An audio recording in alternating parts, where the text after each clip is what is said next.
Pansus COVID-19 DPRD Kota Ambon saat ini sementara berada di Jakarta dalam rangka melakukan studi tiru ke DPRD Tangerang Selatan.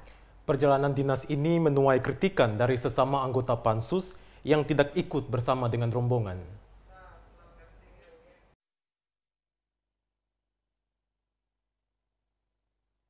Pemerintah Kota Ambon sampai saat ini masih menerapkan pembatasan sosial berskala besar untuk memutus mata rantai penyebaran COVID-19 di kota ini.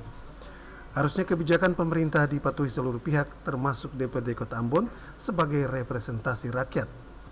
Bukannya memberikan contoh yang baik, DPRD Kota Ambon justru mengambil langkah ceroboh dengan melakukan studi banding ke Pulau Jawa.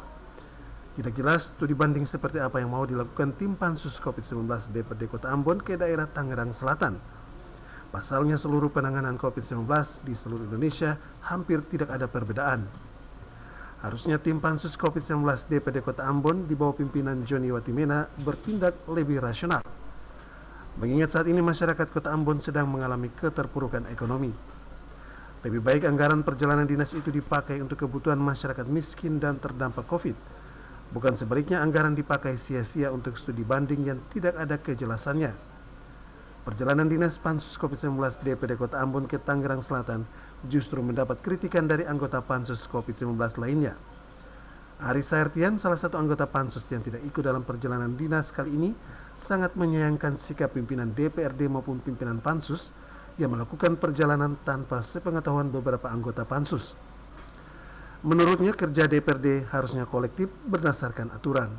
Dan karena itu Pansus cuma mempermudah kita untuk dengan pemerintah tim COVID ini bekerja bersama.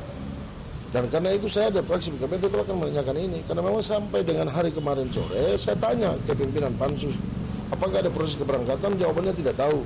Tapi nyatanya sampai di pagi ini ada yang berangkat. Itu yang menjadi kendala buat teman-teman Pansus yang lain. Ongen Limbah, Junaidi Asril melaporkan.